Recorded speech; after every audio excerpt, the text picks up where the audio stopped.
Hello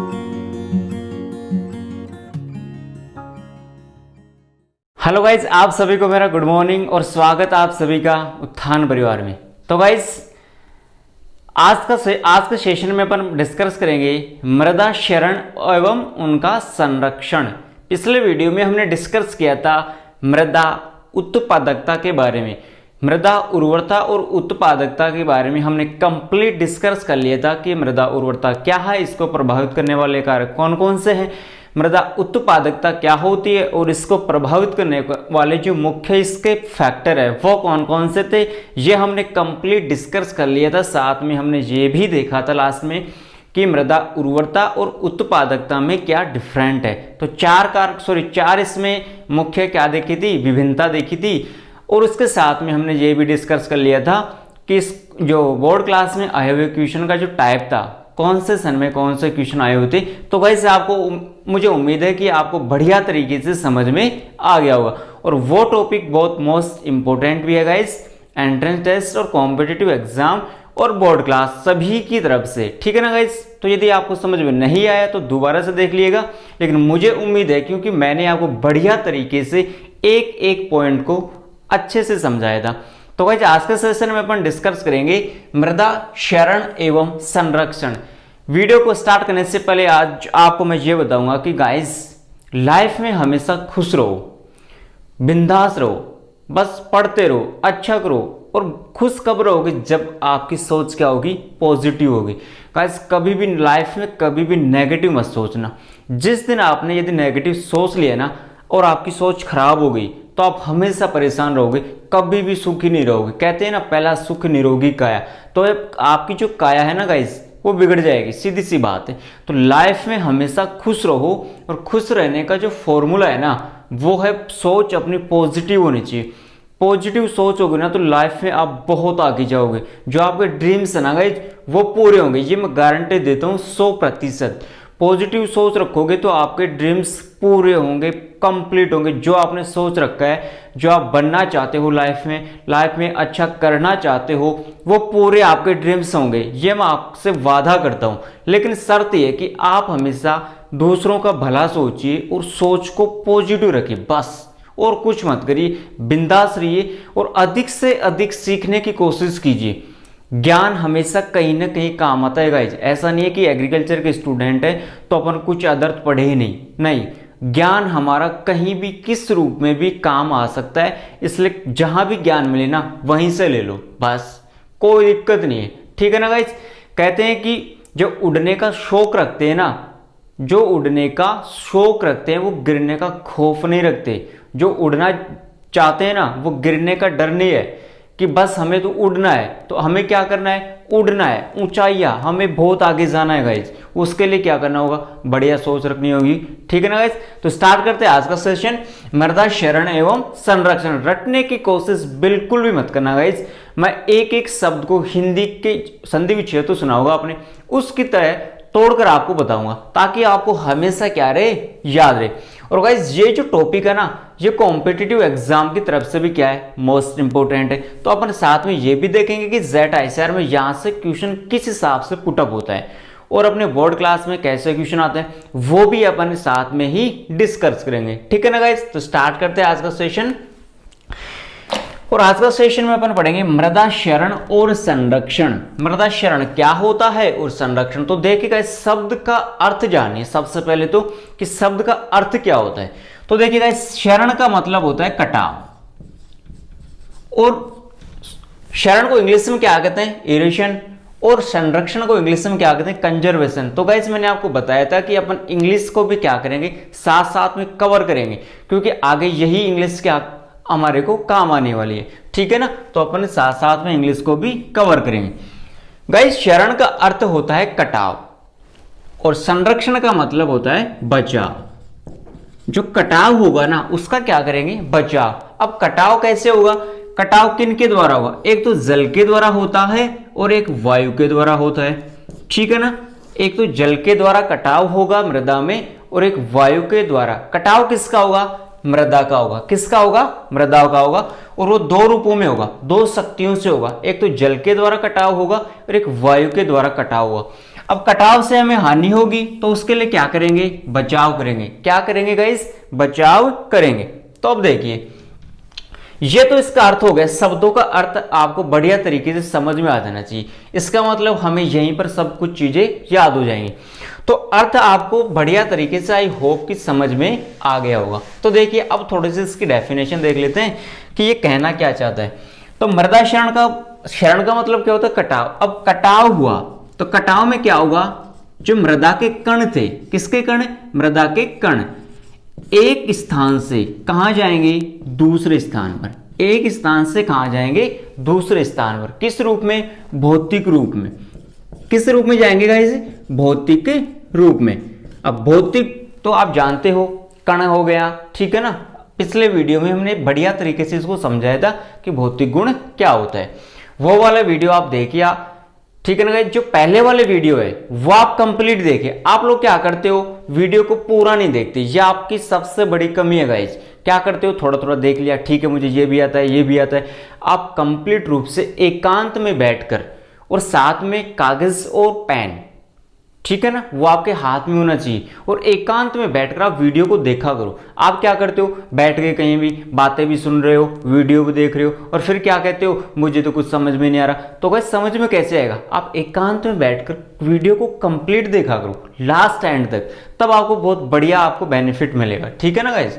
तो देखिए भौतिक रूप से मृदा के कण एक स्थान से दूसरे स्थान पर जाना ही क्या कहलाता है, मृदा क्षरण। सीधी सी बात है, कटाव होगा किसका होगा, मृदा के कणों का होगा। अब ये कण जहां पर है, मान लीजिए ये कण यहां पर है, ठीक है ना, तो कटाव से क्या हुआ, अब कटाव जल के द्वारा होता है और वायु के द्वारा होता है। प्रेशर लगेगा, दबाव लगेगा, तो एक स्थान से कहां पर जाएगा, दूसरे स्थान पर जाएगा। किस रूप में, भौतिक रूप में। वही चीज क्या है, मृदा क्षरण। परिभाषा सुन लीजिए कि भौतिक रूप से मृदा के कणों का, आप नोट कर लीजिए, भौतिक रूप से मृदा के कणों का अपने स्थान से दूसरे स्थान पर जाना या फिर स्थानांतरित होना। वही चीज क्या है गाइस, मृदा क्षरण। ठीक है, आपको बढ़िया तरीके से समझ में आ गया होगा। अब जो कटाव हुआ वो किसके द्वारा, वायु व जल क्षरण इसके मुख्य घटक है, ठीक है ना गाइस। जो कटाव हुआ वो एक तो वायु के द्वारा हुआ और एक इसके द्वारा हुआ, जल के द्वारा हुआ। तो वायु और जल क्षरण इसके क्या हो गए, मुख्य घटक। तो ये तो किसकी परिभाषा हो गई, मृदा क्षरण की। संरक्षण की बात करें, कंजर्वेशन की बात करें, तो संरक्षण का अर्थ क्या होता है, बचाव, ठीक है ना। तो मृदा के कणों का क्या कहेंगे, मृदा के कणों का विभिन्न कारकों के द्वारा, मृदा के कणों का विभिन्न कारकों के द्वारा बहने व कटने से बचाने की जो क्रिया है। सीधी सी बात है, मृदा के कण एक स्थान से दूसरे स्थान पर जा रहे हैं, तो इनको रोकना या बचाना ही क्या है, संरक्षण। तो कंजर्वेशन क्या हो गया, मृदा के कणों का बहना या कटाव और उनको रोकना ही क्या है, संरक्षण। तो ये होगी मृदा क्षरण और संरक्षण की डेफिनेशन। अब इसको देख लेते हैं, इसको जो कारक है या कौन कौन सी इसमें शक्तियां हैं गाइज, वो अपन इसमें देख लेते हैं, जो कि मोस्ट इंपोर्टेंट है एग्जाम की तरफ से भी। अब देखिए गाइज, मृदा क्षरण के प्रकार, types of soil erosion, types of soil erosion, मृदा क्षरण के प्रकार। मृदा क्षरण किन किन कारकों से होता है, ये प्रकार कौन से हैं, तो इसके दो मोस्ट इंपोर्टेंट कारक है गाइस। एक तो है प्राकृतिक कारक, जिसे क्या कहते हैं, नेचुरल फैक्टर, और दूसरा है कृत्रिम कारक। दूसरा कौन सा है गाइस, कृत्रिम कारक। एक तो प्राकृतिक कारक हो गया और एक क्या हो गया, कृत्रिम कारक, जिसे अपन त्वरित भी कह सकते हैं। क्या कह सकते हैं गाइस, त्वरित। कृत्रिम कारक को अपन त्वरित कारक भी कह सकते हैं। तो ये तो क्या हो गया, नेचुरल फैक्टर, और ये क्या हो गया, एसिलेटेड, एसिलरेटेड फैक्टर, ठीक है ना गाइस। ये नेचुरल और एसिलरेटेड। तो प्राकृतिक कारक में क्या होता है, सीधी सी बात है, जो नेचुरल तरीके से होगा, और यहां पर क्या होगा, आर्टिफिशियल रूप में होगा, तो देखिए सबसे पहले अपन देखेंगे प्राकृतिक कारक। धीरे धीरे इनको समझते हुए बढ़िया तरीके से चलेंगे गाइस, ताकि आपको रटने की आवश्यकता बिल्कुल भी ना हो। तो देखिए प्राकृतिक कारक क्या होते हैं। प्रकृति में क्या लेंगे, यहां पर वनस्पति लेंगे, पेड़ पौधे लेंगे। क्या लेंगे गाइस, वनस्पति लेंगे, पेड़ पौधे लेंगे। अब वनस्पति से क्या ढकी हुई है, वनस्पति से ढकी हुई क्या, भूमि की परत। ठीक है, खेत में क्या होती है, वनस्पति होती है, कुछ घास फूस वगैरह होती है, तो उनसे क्या होती है, मृदा पूर्ण रूप से ढकी हुई होती है। अब देखिए, अब जो वनस्पति थी इसमें क्या होगा, जल के द्वारा और वायु के द्वारा, जल के द्वारा और वायु के द्वारा क्या होगा, क्षरण होगा। और वो कैसे होगा, धीरे धीरे होगा। वनस्पति से क्या ढकी हुई है, मृदा की परत ढकी हुई है। अब जो क्षरण होगा वो धीरे धीरे जल के द्वारा होगा और वायु के द्वारा। क्या जल और वायु को अपन आर्टिफिशियल कृत्रिम रूप से बना सकते हैं क्या गाइस, बिल्कुल नहीं। तो जल और वायु क्या है, नेचुरल फैक्टर हो गया। और जो वनस्पति थी, पेड़ पौधे, वो भी क्या है, नेचुरल फैक्टर है। तो वनस्पति जो है उनका क्षरण कैसे होगा, जल के द्वारा होगा और वायु के द्वारा होगा। सीधे सीधे आप तो ध्यान रखो कि जो वनस्पति थी अपने खेत में, उसका क्षरण, उसका कटाव कैसे हुआ, वो बहकर एक स्थान से दूसरे स्थान पर क्यों गई, जल के द्वारा और वायु के द्वारा। वनस्पति भी क्या है, नेचुरल फैक्टर है, जल भी क्या है, नेचुरल है, और हवा भी, वायु भी क्या है, नेचुरल फैक्टर है। तो ये तो क्या हुआ गाइस, प्राकृतिक कारक हो गया। कौन सा कारक हो गया, प्राकृतिक कारक। और ये जो क्षरण है, ऐसा नहीं है कि एक साथ हो गया, कैसे होगा, बिल्कुल धीरे धीरे होगा। अपने को पता भी नहीं चलता कई बार कि मृदा में क्या हो रहा है, कटाव हो रहा है। तो ये क्षरण है, यह क्षरण धीरे धीरे होता है। कैसे होता है गाइस, बिल्कुल धीरे धीरे होता है। सेकंड देखते हैं, त्वरित या फिर कृत्रिम, एक्सीलरेटेड फैक्टर। अब क्वेश्चन में आंसर है गाइस, सेकंड कौन सा है, त्वरित या फिर इसको कह सकते हैं कृत्रिम कारक, एक्सीलरेटेड फैक्टर। अब इसमें क्या होगा गाइस, वो देखिए, मान लीजिए अपन क्या करेंगे, मृदा है, ये कोई खेत है। मैं थोड़ा इसको डायग्राम से समझा देता हूं आपको, ताकि बढ़िया तरीके से समझ में आ जाएगा। मान लीजिए ये कोई अपना फील्ड है, खेत है, इसमें क्या थी, मृदा थी। ये क्या है, मृदा है। क्या थी गाइस, मृदा। इसको क्या कर दिया अपन ने, खोद डाला। इसको क्या कर दिया, थोड़ा थोड़ा खोद डाला। ठीक है ना, ये रेड कर दिया, इसको रेड क्रॉस कर दिया, ग्रीन हो गई अपनी वनस्पति, रेड क्या कर दिया, रेड जोन में आ गई मान लीजिए। तो जो वनस्पति, अब इसमें क्या करेंगे, जो मृदा थी उसको क्या कर दिया हमने, खोद दिया, खोद डाला। अब मृदा को यदि खोद डाला तो वनस्पति क्या होगी, खुदेगी, सीधी सी बात है। पेड़ पौधे, जो भी छोटी छोटी वनस्पतियां थी, वो भी क्या होगी, खुद जाएगी। ठीक है ना गाइस, नुकसान क्या होगा। अब यहां पर वनस्पति को खोदने से, एक तो ये हो गया गाइस, क्या हो गया, वनस्पति को खोदने से हो गया। अब और क्या करेंगे, कृत्रिम रूप से पशुओं को चराते हैं। किसको चराते हैं, पशुओं को चराने से। अब पहला तो कौन सा हो गया, मिट्टी के खोदने से, मिट्टी के खोदने से। और सेकंड क्या हो गया, पशुओं को चराने से। जो भी वनस्पति थी उनको पशु क्या कर गए, खा गए, चर गए, चट कर गए, सीधी सी बात है, क्या कर गए, चर गए। इसके अलावा भूमि में जो वनस्पति थी वो भी क्या हो गई, वनस्पति विहीन हो गई। ये क्या हो गई, भूमि वनस्पति विहीन हो गई। क्यों, क्योंकि जो वनस्पति थी उसको कौन खा गई, पशु खा गए। ठीक है ना।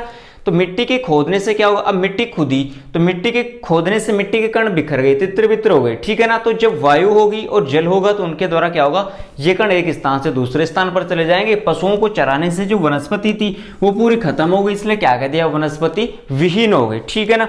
फिर अब वनस्पति विहीन हो गई तो मृदा के कण क्या हो गए, ऊपर आ गए। पहले तो क्या था, वनस्पति की जो जड़ें थी मृदा के कणों को एक स्थान पर रोके हुए रखी थी, लेकिन अब वनस्पति क्या हो गई, खत्म हो गई, तो मृदा के कण क्या हो गए, ऊपर आ गए। तो अब क्या होगा, जल के द्वारा और वायु के द्वारा क्या होगा, क्षरण होगा। जो मिट्टी के कण थे एक स्थान से दूसरे स्थान पर जल और वायु के द्वारा एक स्थान से दूसरे स्थान पर चले जाते हैं। तो यह हो गया गाइस कृत्रिम कारक। ठीक है ना। दोबारा से देख लीजिए, प्राकृतिक कारक में क्या था, प्राकृतिक कारक में प्रकृति रूप से या नेचुरल फैक्टर काम करेगा, वहां पर जल और वायु द्वारा क्षरण होगा। मिट्टी के कण एक स्थान से कहां पर जाएंगे, दूसरे स्थान पर जाएंगे।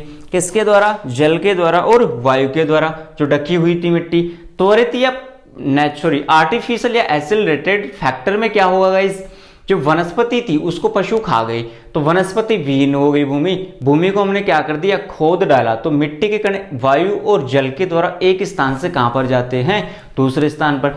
यहां पर जो पशु थे वो चरे, इसका मतलब ये नेचुरल नहीं है, ये आर्टिफिशियल है। जब पशुओं को हमने खेत में छोड़ा तभी तो पशु खाए ना वनस्पति को, ऐसा थोड़ी है कि नेचुरल तरीके से पशु आ गए और इसको खा गए, ऐसा नहीं है बिल्कुल भी। तो ये है गाइस त्वरित चरण और प्राकृतिक चरण। अब देखते हैं इसमें जो इसकी जो मुख्य शक्तियां थी वो कौन कौन सी थी जो इसमें मुख्य भूमिका निभाती है। अभी हमने देखा कि हर स्थान पर क्या आ रहा था, जल आ रहा था और वायु आ रहा था। जल के द्वारा क्षरण हो रहा था और वायु के द्वारा भी क्षरण हो रहा था। तो देखिएगा इस मृदा क्षरण की दो मुख्य शक्तियां हैं। दो मुख्य क्या है, शक्तियां हैं। जैसे हनुमान जी महाराज के पास शक्तियां होती है ना, अष्ट सिद्धि नव निधि के दाता, ठीक है ना, ऐसे ही शरण के पास भी क्या है, दो शक्तियां हैं। कौन कौन सी, एक तो है जल और एक है वायु। एक तो है जल वाटर एंड सेकंड है एयर। ये दो मुख्य क्या है, इसकी शक्तियां हैं। दोनों को अपन विस्तार रूप से देखेंगे। और गाइस यहां से काफी बार क्वेश्चन भी आता है, जेड आईसीआर में भी आता है, 12th बोर्ड में भी आता है क्वेश्चन का टाइप भी आपको मैं साथ में ही बताऊंगा। अपन यहां पर पहले पढ़ने वाले हैं जल क्षरण। पहला कारक कौन सा है गाइस, या पहली शक्ति कौन सी है, जल क्षरण, वाटर इरेशन। इंग्लिश में क्या कह दिया गाइस, वाटर इरेशन। अब देखते हैं कि जल के द्वारा जो क्षरण होता है, जो कटाव होता है, वो कौन कौन सी विधियों के द्वारा होता है। अपने को विधि याद होनी चाहिए गाइस। एक बार मैं दोनों विधियों के नाम लिख देता हूं यहां पर, ताकि दोनों शक्तियों के नाम लिख देता हूं, ताकि इनकी जो विधियां है ना वो आपको याद हो जाए। एयर इरेशन और हो गया वाटर इरेशन। अब देखिए जो board class jet ICR BHU में पूछा जाने वाला क्वेश्चन, पहले इसको देख लेते हैं कि जल क्षरण को प्रभावित करने वाली विधियां या शक्तियां इनमें कौन कौन सी है। तो देखिएगा इस सीधा सीधा आप तो ध्यान रखना, क्रम आपको याद होना चाहिए। क्रम यदि याद है ना, क्रम से भी क्वेश्चन पूछता है कि पहली प्रारंभिक अवस्था कौन सी है, जल क्षरण की सेकंड अवस्था कौन सी है, जल क्षरण की तीसरी अवस्था कौन सी है, जल क्षरण की चौथी अवस्था कौन सी है। वायु क्षरण में पूछ लेगा वायु क्षरण की प्रारंभिक अवस्था कौन सी है, वायु क्षरण की द्वितीयक अवस्था कौन सी है, वायु क्षरण की तृतीयक अवस्था कौन सी है। तो अवस्थाओं के नाम याद हो तो पहले अपन इसको देख लेते हैं। इसमें आएगा फर्स्ट बौछार क्षरण, बौछार क्षरण, ठीक है ना गाइस। सेकंड है परत क्षरण। पहले हमें इनके नाम याद होने चाहिए, रिल क्षरण, और लास्ट है गाइस इसमें अवनालिका क्षरण। तो ये हो गए गाइस जल क्षरण को प्रभावित करने वाली इसकी विधियां। अब आ जाए इसमें, इसको कहते हैं गाइस अपन परत क्षरण हो गया, रिल क्षरण हो गया, अवनालिका क्षरण हो गया, और इसमें है गाइस नस, निलंबन, उच्छलन और सतह सर्पण। तो गाइस ये नाम आपको याद होने चाहिए। यहां से जेट आईसीआर बीएचयू में काफी बार क्वेश्चन पूछा गया है कि निम्न में से कौन सी अवस्था वायु क्षरण की अवस्था है। तीन कोई और दे देगा और इनमें से एक आंसर होगा वो आपका दे दिया जाएगा। या ऐसा भी पूछ लेगा तीन ये दे देगा और चौथा ऑप्शन कोई और तो दे दे, और क्वेश्चन आ जाएगा कि निम्न में से वायु क्षरण की अवस्था नहीं है, ठीक है ना गाइस, ऐसा क्वेश्चन बनेगा। यहां पर भी वही टाइप होगा क्वेश्चन का कि निम्न में से जल क्षरण की अवस्था है, ठीक है, या फिर दे देगा निम्न में से जल क्षरण की अवस्था नहीं है, या फिर पूछ लेगा कि निम्न में से जल क्षरण की प्रारंभिक अवस्था कौन सी है, निम्न में से जल क्षरण की चौथी अवस्था कौन सी है, या फिर पूछ लेगा निम्न में से वायु क्षरण की पहली अवस्था कौन सी है, निम्न में से जल क्षरण की लास्ट स्टेज कौन सी है। तो गाइस इसमें होगा देखो बौछार। अब इसको अपन बात करें कि बौछार चरण को इंग्लिश में क्या कहते हैं, तो बौछार चरण को इंग्लिश में कहते हैं स्प्लैश, ठीक है ना। परत चरण को क्या कहते हैं, सीट। रिल को कहते हैं रिल, और अवनाली को कहते हैं गुली, ठीक है ना गाइस। बौछार चरण को इंग्लिश में क्या कह दिया, स्प्लैश कह दिया, इसको शीट कह दिया, रिल को रील कह दिया, और इसको अवनालिका को गुली कह दिया। निलंबन की बात करें तो साल्टेशन, उच्छलन की बात करें तो सस्पेंशन, और सतह सर्पण को कह दिया सरफेस क्रिप। तो गाइस अपने को थोड़ी बहुत इंग्लिश भी इनकी पता होनी चाहिए। काफी बार हिंदी में ना देकर इंग्लिश में भी ये ऑप्शन आपको दे देगा। तो इसको साल्टेशन कह दिया, इसको सस्पेंशन कह दिया, और इसको कह दिया सरफेस क्रिप, ठीक है ना गाइस। अब एक एक के बारे में अपन डिस्कस कर लेते हैं, लेकिन इससे पहले अपन ये देखें कि ये जो क्रम है अपने को याद कैसे रहे। रटेंगे तो अपन भूल जाएंगे, रटेंगे तो एक दिन याद रहेगा, 10 दिन याद रहेगा, 2 महीने याद रहेगा, लेकिन अपने को हमेशा याद कैसे रहे, क्योंकि ये चीज तो अपने को एंड तक काम आनी है, हमेशा काम आएगी, ठीक है ना। चाहे कॉम्पिटिटिव एग्जाम की तैयारी करें फिर बोर्ड क्लास, तो ये चीजें या ये क्रम अपने को याद कैसे रहे, तो इसके लिए आपको भी एक फॉर्मूला या कह सकते हैं ट्रिक, जो बहुत ही बेहतरीन ट्रिक है, और इसको आप रट लेना या समझ लेना, कुछ भी करो, घोल के पी जाना, रट लेना, खाने के साथ खा जाना, सब्जी के साथ मिक्स करके खा जाना, दूध में मिलाकर पी जाना, चाय में, कॉफी में, जो भी आपकी इच्छा करे उसमें ही घोल कर पी जाना। तो देखिएगा इसकी एक ट्रिक है, मैं इसको थोड़ा सा मिटा देता हूं और यहां पर लिख देता हूं, और वो है ट्रिक बोपरा की नस, BPRA, बोपरा की नस। इसको हिंदी में भी लिख देता हूं नस, और इसको कह दिया बोपरा,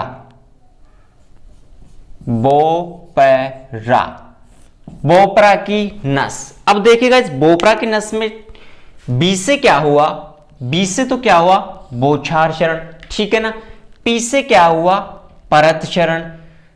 अपने इंग्लिश नहीं, अपन हिंदी के शब्दों की बात करेंगे यहां पर। बी से बौछार, पी से परत, आर से रिल, और ए से अवनालिका, ठीक है ना गाइस। रटने की कोशिश बिल्कुल भी मत करना। बोपरा ये हो गया। नस से देखो, एन से क्या हो गया, निलंबन, यू से क्या हो गया, उच्छलन, और एस से क्या हो गया, सतह सर्पण। बढ़िया तरीके से समझ में आ गया होगा, उम्मीद है आपको खुशी भी हुई होगी, और ये नाम सुनकर आपको हंसी भी आ रही होगी, और आनी भी चाहिए। हंसना तो अच्छी बात है, हंसना एक कला है गाइस, जो हर कोई हंस नहीं सकता और हर कोई हंसा भी नहीं सकता। तो देखिए बोपरा की नस, बार बार याद करो, बोपरा की नस, किसकी नस, बोपरा की नस। एक बोपरा था, उसकी क्या थी, एक नस थी, बोपरा की नस, बोपरा की नस। बार बार याद करो, बार बार याद करो। खाते पीते हंसते सोते उस टाइम आपको यही याद होने चाहिए कि नस किसकी थी, बोपरा की। और हमारे यहां से 1 से 2 क्वेश्चन क्या हो जाएंगे, सही, और मजाक ही मजाक में। अब देखिए गाइस, पहले इसको देख लेते हैं, फिर सेकंड इसको देख लेंगे। पहले जल चरण को देख लेते हैं एक एक को, कि इसमें बौछार क्या होती है, परत क्या होती है, रिल क्या होती है, और अवनालिका क्या होती है। तो देखिए गाइस, शब्द में ये आंसर है बौछार। जब जल या वर्षा होती है तो उसके जो बूंदे हैं किस रूप में आती है, बौछार के रूप में आती है। जैसे अपन फव्वारा विधि की बात करें तो फव्वारा विधि का दूसरा नाम क्या है, बौछार विधि के, उसको बौछार विधि भी कहते हैं, क्योंकि फव्वारे का पानी क्या होता है, एक स्थान से दूसरे स्थान पर बिखरता है, तो उसको क्या कह दिया, बौछार चरण कह दिया। तो देखिएगा इस, मान लीजिए बौछार चरण, ये पानी की बूंदे, ये कोई खेत है, खेत में ये क्या थी, मिट्टी थी।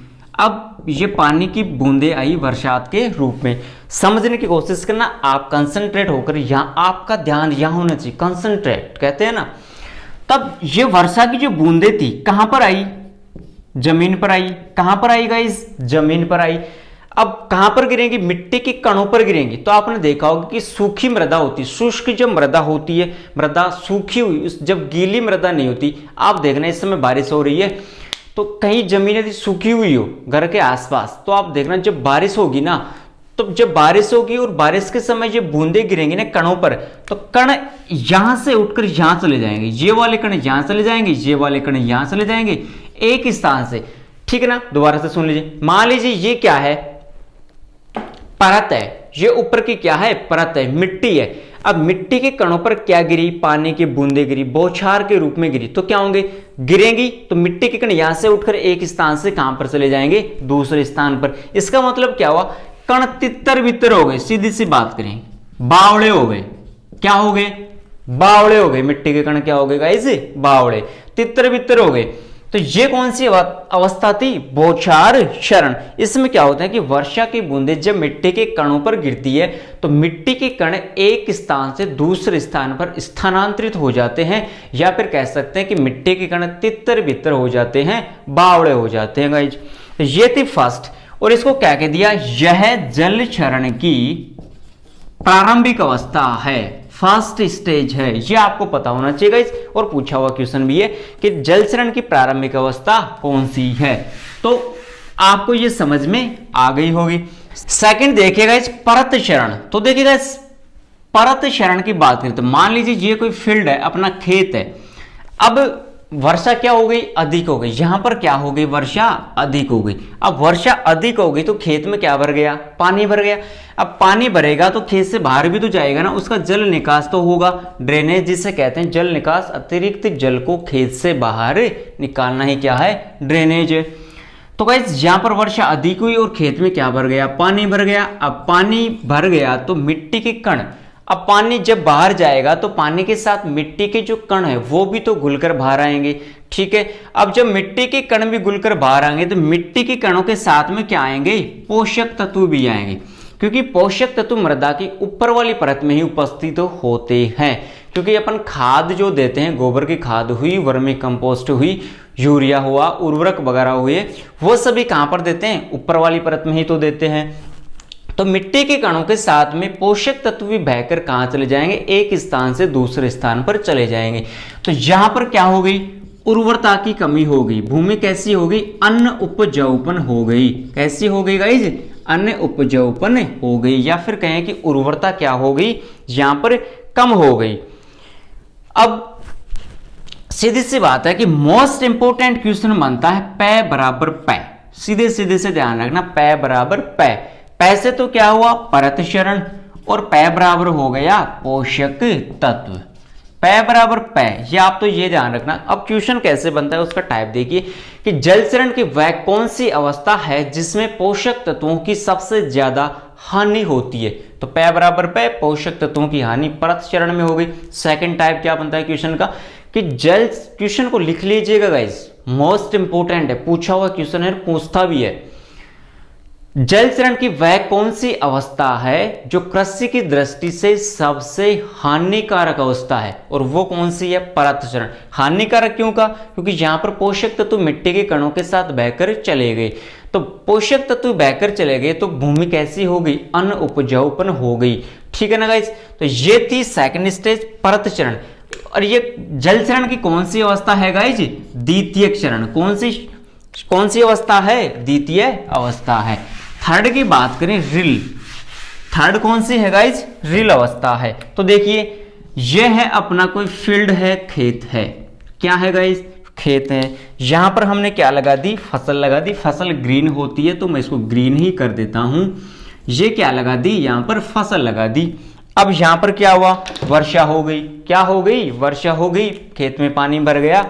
अब आप सभी को पता है हम सभी किसान हैं, आप भी किसान हो, मैं भी किसान हूं, मैं भी एक किसान का पुत्र ही हूं, और मुझे तो सभी पता है और आपको भी पता ही होगा। और नहीं पता है तो आज अपन देखेंगे, वैसे सभी को पता है, क्योंकि जब भी अब मैं बताऊंगा ना आपको पता चल जाएगा कि हाँ ऐसा तो हमने भी देखा है। तो देखिएगा इस वर्षा हुई, वर्षा में क्या हुआ, पानी भर गया खेत में। और खेतों में अपन क्या रखते हैं, ढलान तो रखते हैं ना।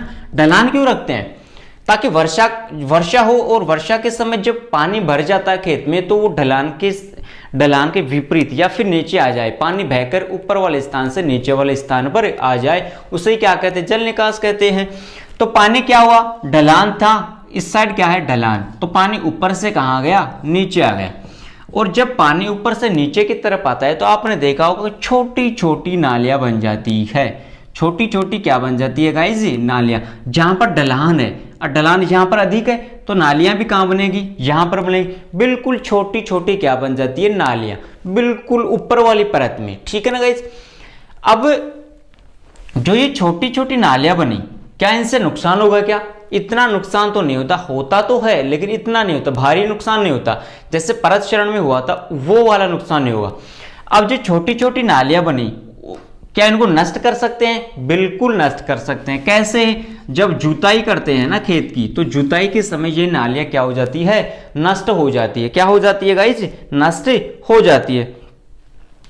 और इनके द्वारा जुताई और एक है भू प्रबंध, भू प्रबंध से क्या कर सकते हैं? इनको रोक सकते हैं। एक तो जुताई कर दी और एक भूमि का प्रबंध मैनेजमेंट करेंगे ना, तब भी इन क्रियाओं को क्या कर सकते हैं गाइस? रोक सकते हैं। ठीक है, तो ये आपको समझ में आ गया होगा। एक बार दोबारा से देख लीजिए। खेत है, खेत में क्या रखते हैं? ढलान रखते हैं। और वर्षा हुई, वर्षा के समय खेत में पानी भर गया, और पानी भरेगा तो ढलान की तरफ पानी आएगा। जब पानी आया तो छोटी छोटी क्या बन गई? खेत में नालियां बन गई। उन नालियों को जुताई और भू प्रबंध के द्वारा क्या कर सकते हैं? नष्ट कर सकते हैं। और ये जल चरण की कौन सी अवस्था है गाइस? थर्ड स्टेज है। कौन सी अवस्था है? Third stage. लास्ट है अवनालिका क्षरण, और इसको क्या कह दिया? गुली स्टेज। ठीक है ना गाइस?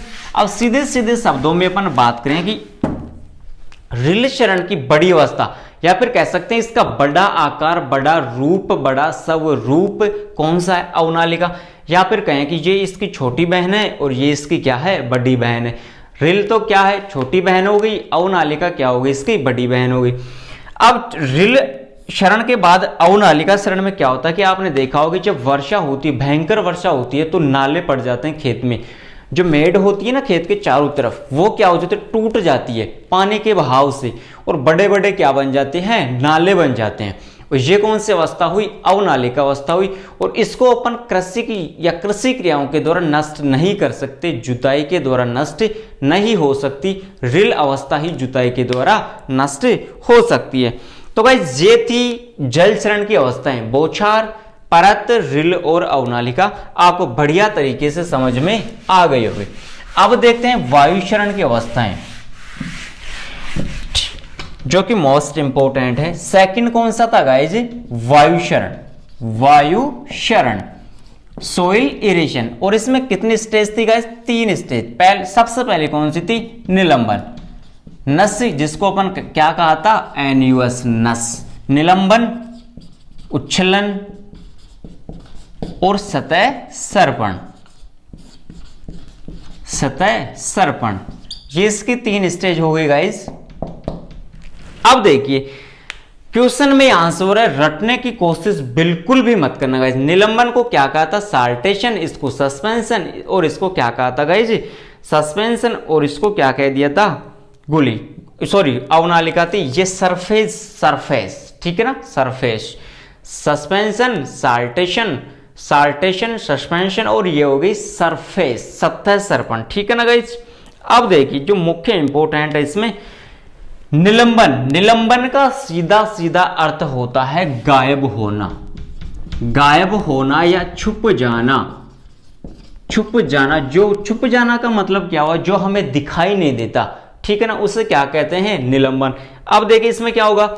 जो मिट्टी के कण है, क्या है? मिट्टी के कण, और इन मिट्टी के जो कणों का आकार, अब गाइस यहां से जो क्वेश्चन पूछा जाता है ना, वो पूछा जाता है मिट्टी के कणों का आकार, कि निलंबन में जो कण है मिट्टी के, उनका आकार कितना होता है, उच्छलन का कितना होता है, और सतह सर्पण का मिट्टी के कणों का आकार कितना होता है। तो देखिए गाइस सबसे पहले तो इनके कणों का आकार हमें याद होना चाहिए, और मैं ये लिख देता हूं यहां पर।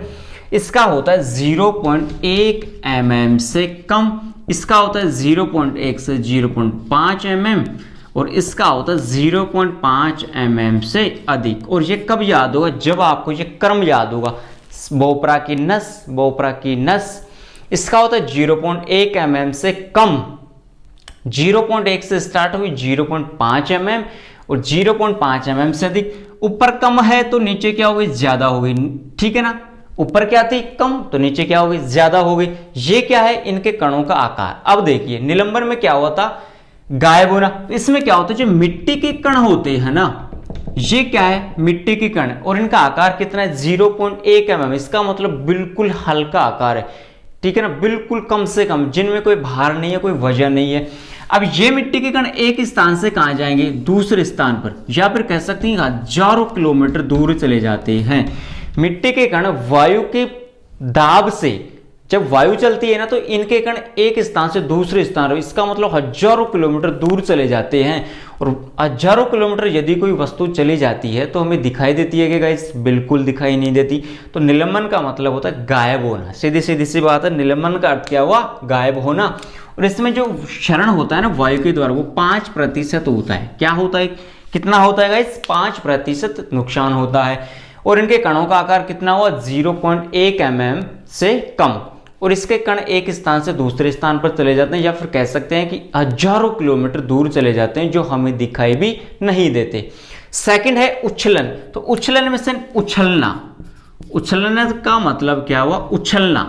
अब मिट्टी की जो कण है इसमें तो क्या हुआ? एक स्थान से उठा और हजारों किलोमीटर दूर चला गया, दूसरे स्थान पर वो नहीं रुका, उठा और हजारों किलोमीटर दूर चला गया। लेकिन इसमें क्या होता है? उछलन, उछलना।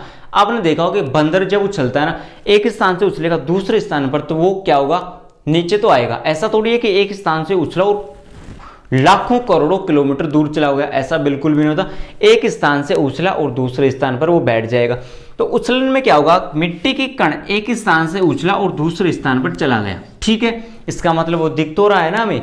तो इसमें क्या होगा? इसके कणों का आकार 0.1 से 0.5 mm होता है। और मिट्टी के कण एक स्थान से उछलकर दूसरे स्थान पर चले जाते हैं, लेकिन दिखाई देते हैं। आंखों से क्या होते हैं? दिखाई देते हैं। लास्ट है सतह सर्पण। इसमें होता है गाइस 50 से 75%। जल क्षरण, सॉरी, वायु क्षरण कितना होता है? 50 से 75। इसमें केवल 5% था। अब देखिए सतह सर्पण। सतह, अब ये क्या है? हमारा फील्ड है, खेत है। अब सतह क्या होती है? इसकी ऊपर वाली परत। ऊपर वाली परत को अपन क्या कहते हैं गाइस? सतह कहते हैं। क्या कहते हैं? सरफेस कहते हैं। अब इसमें क्या होगा? मिट्टी के कण उछलेंगे भी नहीं और एक स्थान से दूसरे स्थान पर जाएंगे तो सही, लेकिन हजारों किलोमीटर दूर नहीं जाएंगे। अब ये दोनों स्टेज से ये बिल्कुल विभिन्न है, अलग है, बिल्कुल अलग। इसमें क्या होगा? सतह सर्पण, सतह से लगा हुआ, चिपका हुआ, रगड़ कर, ठीक है ना गाइस, ऐसे जाएगा मिट्टी का कण। ये क्या है? मान लीजिए ये सरफेस है। क्या है? सरफेस। ये मिट्टी का कण है, तो मिट्टी का कण होगा बिल्कुल चिपकता हुआ जाएगा। क्या होगा? बिल्कुल चिपकता हुआ जाएगा। कहते हैं ना, रगड़ता हुआ जाएगा, यूं रगड़ता हुआ जाएगा, उठेगा नहीं ज्यादा। क्या होगा? सांप, जैसे सांप को तो देखा होगा ना आप, रेंगते हुए चलता है, ठीक है ना। उस हिसाब से इस मिट्टी के कण क्या होंगे? एक स्थान से दूसरे स्थान पर जाएंगे। और कणों का आकार कितना होता है? 0.5 mm से अधिक होता है। कितना होता है गाइस? 5 mm से अधिक होता है। तो ये हुआ वायु क्षरण के प्रकार। निलंबन, उछलन और सतह सर्पण। आकार में सबसे ज्यादा क्वेश्चन पूछता है इसका 0.1 mm से कम, इसका 0.1 से 0.5 और इसका 0.5 mm से अधिक होता है। तो गाइस ये हमने बात की जल क्षरण और वायु क्षरण के बारे में। और जो क्षरण है वो मुख्यतः 2 प्रकार का था, प्राकृतिक क्षरण और एक त्वरित क्षरण। प्राकृतिक क्षरण नेचुरल होता है और त्वरित क्षरण को क्या कह दिया? कृत्रिम क्षरण भी कहती है, ठीक है ना गाइस। इसमें मुख्यतः 2 शक्तियां थी, एक जल क्षरण था और एक वायु क्षरण था। जल क्षरण 4 प्रकार का था, वायु क्षरण 3 प्रकार का था। और ट्रिक हमने क्या लगाई थी? बोपरा की नस। जल चरण में था बी से बौछार, पी से परत, आर से रिल और ए से अवनालिका। सेकंड था वायु क्षरण नस, एन से निलंबन, यू से उछलन और एस से सतह सर्पण। तो गाइस ये हमने डिस्कस की क्षरण के बारे में, मृदा क्षरण के बारे में। आई होप कि आपको बढ़िया तरीके से समझ में आ गया होगा। अब इसमें आएंगे मृदा क्षरण को प्रभावित करने वाले कारक, या फिर कहेंगे जल क्षरण को प्रभावित करने वाले कारक, वायु क्षरण को प्रभावित करने वाले कारक। फिर पढ़ेंगे जल क्षरण को या जल क्षरण के संरक्षण के उपाय, वायु क्षरण के संरक्षण के उपाय। एक साथ में पढ़ेंगे। जैसे अभी यहां पर पढ़ा जल क्षरण की शक्तियां कौन सी थी, वायु क्षरण की शक्तियां कौन सी थी। अब नेक्स्ट वीडियो में पढ़ेंगे अपन जल क्षरण को प्रभावित करने वाले कारक, वायु क्षरण को प्रभावित करने वाले कारक। फिर एक साथ पढ़ेंगे जल क्षरण के संरक्षण के उपाय और वायु क्षरण के संरक्षण के उपाय, ताकि दोनों चीजें आपको एक साथ क्या हो जाए, कवर हो जाए, ठीक है ना गाइस। और आज के वीडियो में हमने ये कंप्लीट देख लिया। नेक्स्ट वीडियो में अपने ये जो अभी मैंने बताया वो अपन स्टेप टू स्टेप देखेंगे। आई होप कि बढ़िया तरीके से आपको समझ में आ गया होगा और आप वीडियो को कंप्लीट रूप से देखा करो गाइस, ठीक है ना। यह आपकी सबसे बड़ी कमी है। और एक आप चैनल को सब्सक्राइब नहीं करते, और सब्सक्राइब भी कर दिया तो आप लाइक नहीं करते गाइस। लाइक करने से क्या होता है, हमें मोटिवेशन मिलती है कि इतने लड़कों ने या फिर इतने डियर्स ने हमें क्या किया, लाइक किया, हमारे वीडियो को लाइक किया, उससे हमें मोटिवेशन मिलती है, हमें जोश मिलती है, उससे हमें एक एनर्जी मिलती है गाइज।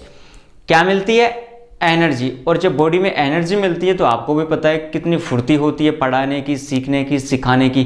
तो अधिक से अधिक आप अपने सेशन को अधिक से अधिक शेयर कर दिया करो ना। क्या दिक्कत है, शेयर करने में आपको क्या प्रॉब्लम है गाइस, अधिक से अधिक शेयर कर दो। उत्थान क्या है, हम सभी का परिवार है, ऐसा थोड़ी है मेरा है, मेरा नहीं है, हम सभी का है गाइज। उत्थान क्या है, हम सभी का एक परिवार है। जैसे एक परिवार होता है हमारा, चाचा होती है, चाची होती है, ताऊ होते हैं, ताई होती है, पापा होते हैं, मम्मी होते हैं, बहन होती है, भाई होता है, दादाजी होते हैं, दादी होते हैं। ऐसे ही उत्थान हमारा एक परिवार है सभी लोगों का, ठीक है ना गाइज।